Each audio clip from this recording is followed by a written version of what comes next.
Welcome back everyone. This is Gautam Shrivastava again, and this time we will be covering up this arithmetic mean portion, the theory part from arithmetic progression part 2. This is the second lecture on theory. Now what is arithmetic mean? If there are three numbers which are in arithmetic progression, let's say A, B or C, or you can say small a, capital A and B. These three numbers are in arithmetic progression. Then the middle number is always called the arithmetic mean between the first and the last. Okay, so if we are going to find out the middle number, which is the arithmetic mean between small a and small b, what do we need to do? We need to go back to the basic fact about arithmetic progression, and that is the common difference is always same. भाई तीन terms हम अगर ले लें या चार terms ले लें या कुछ भी नंबर के टर्म्स हम ले लें, तो उन सारे टर्म्स में क्या चीज सेम रहती है? डिफरेंस सेम रहता है. किन्हीं भी दो कंसेक्यूटिव टर्म्स के बीच का जो डिफरेंस है वो हमेशा सेम रहता है. अच्छा, इसका मतलब क्या हुआ कि this small A, capital A और बी, इनके बीच का डिफरेंस होगा वो सेम होगा, क्योंकि ये तीनों टर्म्स एपी में है. तो जो मिडिल टर्म है, जिसको हम लोग अर्थमेटिक मीन बिटवीन स्मॉल ए स्मॉल बी कह रहे हैं, वो उसकी वैल्यू हम लोग कैसे निकाल लेंगे? देखिए, second term minus first term, second term minus first term, ये आपको देगा कॉमन डिफरेंस. और third term minus second term, third term minus second, ये भी आपको देगा कॉमन डिफरेंस. तो ये दोनों कॉमन डिफरेंस सेम होने चाहिए. क्यों? क्योंकि ये तीनों टर्म्स एपी में है. अच्छा, तो इससे हम लोग सॉल्व करेंगे तो ये ए इधर आ जाएगा, a plus a is equal to ये ए उधर चला जाएगा, बी प्लस ए, या 2a is equal to a plus b, या फिर a is equal to a plus b by 2. तो ये एक छोटा सा डेरिवेशन है किन्हीं भी दो नंबर्स के बीच में अर्थमेटिक मीन निकालने का डेरिवेशन है ये. अच्छा, तो इससे आप लोग, जैसे मैं आपको दो नंबर दे दूं, मैं कहूं कि आपके पास है 2 और आपके पास है 6, तो ये 2 और 6 के बीच में अर्थमेटिक मीन बताइए. तो आप क्या करेंगे? इन दोनों को ऐड कीजिए. 2 प्लस 6 कितना हुआ? 8. 8 बाई 2 करिए, कितना हुआ? 4. तो 4 is the arithmetic mean between 2 and 6, क्योंकि 4 में से 2 माइनस करो तो 2 आएगा, और 6 में से 4 माइनस करो तो भी 2 आएगा. तो ये तीनों नंबर किस में आ गए? अर्थमेटिक प्रोग्रेशन में आ गए. अच्छा, इसी तरीके से हम लोग क्वेश्चंस को आगे करेंगे, लेकिन उससे पहले हम लोग को कुछ स्पेशल पॉइंट्स हैं जो आपको याद करने पड़ेंगे. Actually there are 3 points which you have to learn. Okay, and these 3 points are, if there are 3 numbers, दो क्वेश्चन में क्या आएगा? क्वेश्चन 10th क्लास में आएगा कि 3 नंबर एपी में है, उनको फाइंड करो, या 4 नंबर एपी में, 4 numbers are in AP find them, और 5 numbers are in AP find them. Okay, तो question maximum number of times आपका इन्हीं तीनों में से आएगा, इसके अलावा और कुछ नहीं आने वाला. अर्थमेटिक मीन पे बेस्ड जो क्वेश्चंस आएंगे वो या तो होंगे 3 टर्म्स के, या 4 टर्म्स के, या 5 टर्म्स के. ठीक है, तो ये तीनों चीजें आपको याद करनी बहुत जरूरी है. ठीक है, कैसे? देखिए, अगर 3 टर्म्स आर इन एपी, अगर 3 टर्म्स की बात हो रही है क्वेश्चन में, तो तुरंत तुम्हारे दिमाग में आना चाहिए कि आपको a माइनस डी, ए और a प्लस डी, ये 3 टर्म्स याद कर लेने हैं, और यही 3 टर्म्स हम लेंगे क्वेश्चन में. ठीक है, let 3 terms be a minus d, a and a plus d, ये आपने ले लिया. ठीक है, अगर क्वेश्चन आ रहा है there are 4 terms in AP such that this happens and that happens in the question, then what do you have to do? You just have to let the 4 terms be a minus 3d, a minus d, a plus d, a plus 3d. ठीक है, तो ये जो 4 terms हैं ये भी आप याद कर लीजिए. जब आपका क्वेश्चन आएगा 4 टर्म्स का, 4 नंबर्स का जो एपी में है, तो आप लेट करेंगे a minus 3d, a minus d, a plus d और a plus 3d. जब क्वेश्चन आएगा 5 टर्म्स का, तो आप लेट करेंगे a minus 2d, a minus d, a plus d, a plus 2d. तो इन 3 चीजों को आप लोग लिख लीजिए अभी और आज याद कर लीजिए, क्योंकि इसके बाद जब हम लोग प्रॉब्लम सॉल्विंग करेंगे तो इनका यूज करेंगे. अर्थमेटिक मीन के पोर्शन में सिर्फ इतना ही है जो आपको याद करना है, और एक ये छोटा सा पोर्शन था जो मैंने आपको बता दिया. ये बॉक्सेस इंपॉर्टेंट है, इनको लिख लीजिएगा कहीं पे और इनको याद कर लीजिएगा.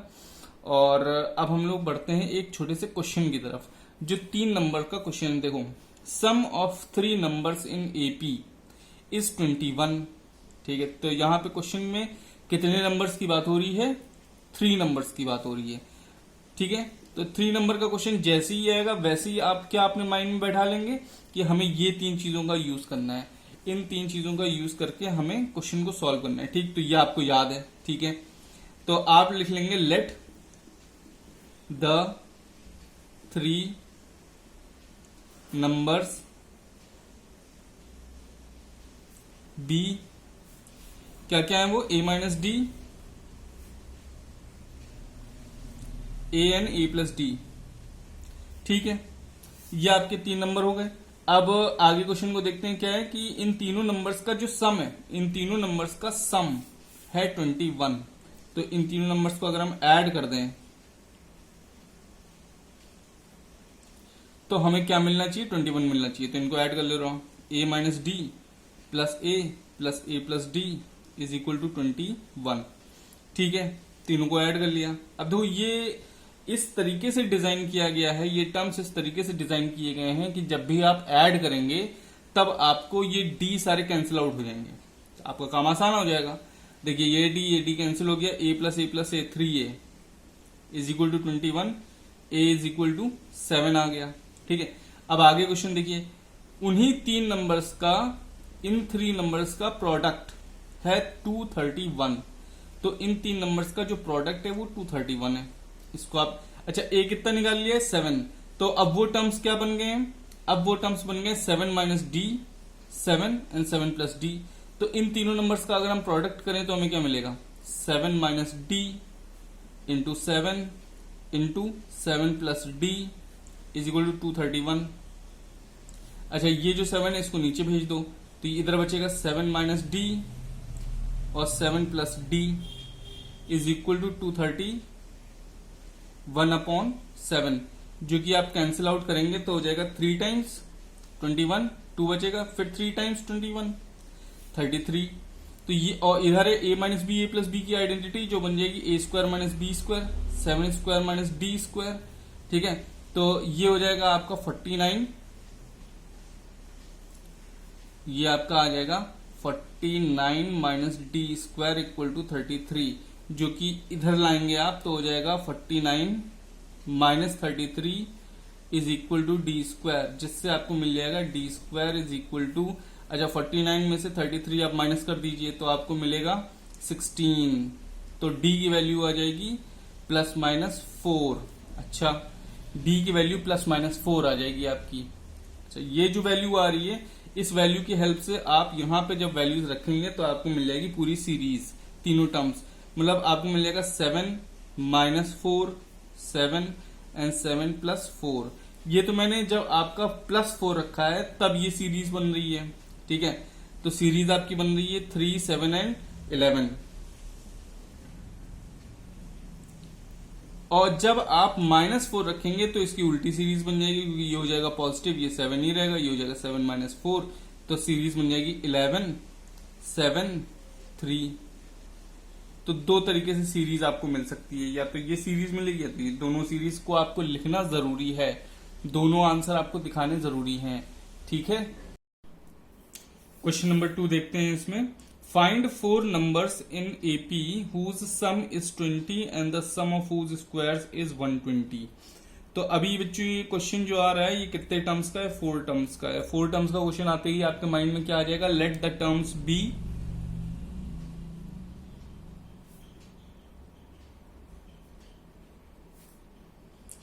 Answer is let the terms be a minus 3d, जो आपने याद किया, a minus d, a plus d and a plus 3d। ये आपके 4 टर्म्स हो गए जो आपने ऑलरेडी याद कर रखा है। ठीक है, तो इन 4 टर्म्स का सम है 20, तो इनको ऐड कर दो, a minus 3d plus a minus d plus a plus d plus a plus 3d equal to 20। अब देखो -3d plus 3d minus d plus d, ये सब कैंसिल हो गए, बच रहा है a plus a plus a plus a 4a equal to 20, जिससे हमें वैल्यू मिल रही है a इज इक्वल टू 5। तो a की वैल्यू आ गई 5। अब आपको क्या करना है कि the sum of whose squares is 120। तो अब इन नंबर्स के स्क्वायर्स का सम देखिएगा, सम ऑफ हुज स्क्वायर्स, और इस पूरे सेंटेंस का मतलब क्या है, पहले आपको स्क्वायर करने हैं नंबर्स के, उसके बाद उसका सम करना है। ठीक है, कभी कुछ क्वेश्चन ऐसा भी हो सकता है कि हम चीजों को ऐड करें उसके बाद उसको स्क्वायर कर दें, तो स्क्वायर ऑफ द सम वो होगा, लेकिन यह सम ऑफ द स्क्वायर है। तो हम लोग क्या करेंगे कि इन सारे टर्म्स को स्क्वायर करेंगे और ऐड कर देंगे, लेकिन एक ही जगह पे क्या रख सकते हैं अब हम लोग, 5 रख सकते हैं। तो हमारे पास आ जाएगा 5 minus 3d square plus 5 minus d square plus 5 plus d square plus 5 plus 3d square equal to 120। अब इसको ओपन कर देंगे तो ये जाएगा 20 a माइनस बी का होल स्क्वायर का formula a square plus b square minus 2ab, तो ये हो जाएगा 25 a square plus b square हो जाएगा 9d square minus 2ab, 2 into 5 into 3d plus 5 square plus d square minus 2 into 5 into d। इसका हो जाएगा 5 square plus d square plus 2 into 5 into d, और इसका हो जाएगा plus 5 square plus 9d square और plus 2 into 5 into 3d equal to 120। अब ये इतने सारे जो टर्म्स हैं, इनमें से जो जो टर्म्स कैंसिल हो रहे हैं उनको देख करके केयरफुली कैंसिल आउट कर दीजिए। जैसे 2 into 5 into D negative, 2 into 5 into D positive, 2 into 5 into 3d positive, 2 into 5 into 3d negative. बच क्या रहा है 25, फिर 9d स्क्वायर, फिर 25 प्लस 9d स्क्वायर, ठीक है, फिर 25 और d स्क्वायर प्लस फिर 25 फिर 9d square is equal to 120। ठीक है, तो अब 25 25 25 25 हो गया 100, 9d square plus d square 10d square, 10d square 11d square, 11d square 20d square equal to 120। अब ये 100 उधर जाएगा तो आपको इक्वेशन मिल जाएगी 20d square equal to 120 minus 100, जो कि हो जाएगा 20d square is equal to 20, या फिर d स्क्वायर, इससे मिल जाएगा d square is equal to plus sorry d square is equal to 1, या फिर d is equal to plus minus 1। अच्छा, जो d की वैल्यू आई है उसको कहाँ रखेंगे, इन टर्म्स में रख देंगे। तो आपके पास जो टर्म्स थे वो बन जाएंगे, पहले पॉजिटिव 1 ले लेते हैं, d की वैल्यू 2 है ना प्लस माइनस 1, तो एक वैल्यू ले लेते हैं पहले पॉजिटिव 1, तो आपको मिल जाएगा 5 minus 3 into 1, 3 into 1, 5 minus 1, 5 minus 1, 5 plus 1 and 5 plus 3 into 1, जो कि आपका बन जाएगा 5 माइनस 3 2, 4 6 एंड 8। अगर आप -1 रखेंगे यहाँ पे इसी क्वेश्चन में, जहां जहां पे d है वहां पे -1 रखेंगे तो वैल्यूज आपकी एकदम फ्लिप हो जाएंगी। तो जो सीरीज ये बन रही है उसी को आपको रिवर्स करके लिखना जरूरी भी है और दिखाना वहां पे बोर्ड में पड़ेगा। ठीक है, दोनों वैल्यूज को आप लिखेंगे और आप ये भी दिखाएंगे कि एक जगह आपका d पॉजिटिव था, एक जगह आपका d नेगेटिव है, दोनों वैल्यूज में। अब आते हैं क्वेश्चन नंबर 3 पे। तो क्वेश्चन नंबर 3 में क्वेश्चन है determine k if 3k minus 2, 4k minus 6 and k plus 2 are in AP. Okay, if these three terms are in AP, तो इसका क्या मतलब है कि इनके बीच का जो कॉमन डिफरेंस है वो क्या होना चाहिए, इक्वल होना चाहिए। अच्छा, तो अगर हम लोग second term minus first term करें, since terms are in AP, so A2 minus A1 is equal to, should be equal to, according to the rule of AP, A3 minus A2. Now what is A2? what is a2 in the question? It is 4k minus 6 minus a1. Do not forget to use brackets, because you always tend to ignore brackets and then your question turns out to be wrong. So use brackets wherever it is necessary, wherever it is possible. Okay, 3k minus 2.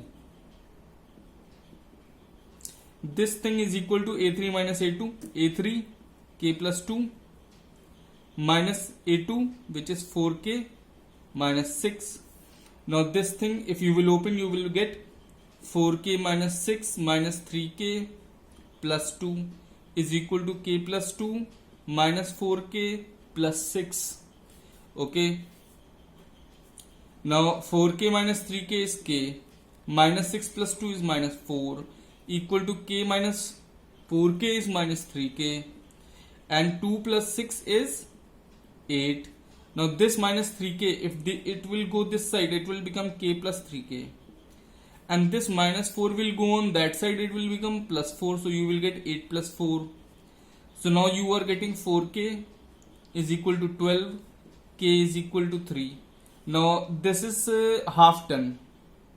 Okay, sometimes they ask the value of k, then leave the question here. Okay, leave your solution here, it is done. But sometimes they ask the number, they ask the value of the terms.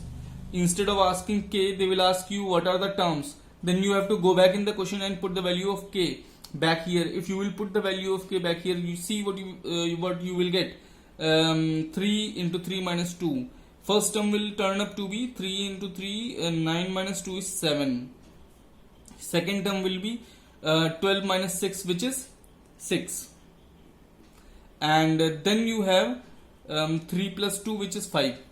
Okay, so sometimes they will ask you this, the number, the value of the terms. Then in that case you have to go back in the question and put the value of k here. Fine. So this lecture I am pausing here. These 3 problems, next 3 problems I will be taking in the next lecture.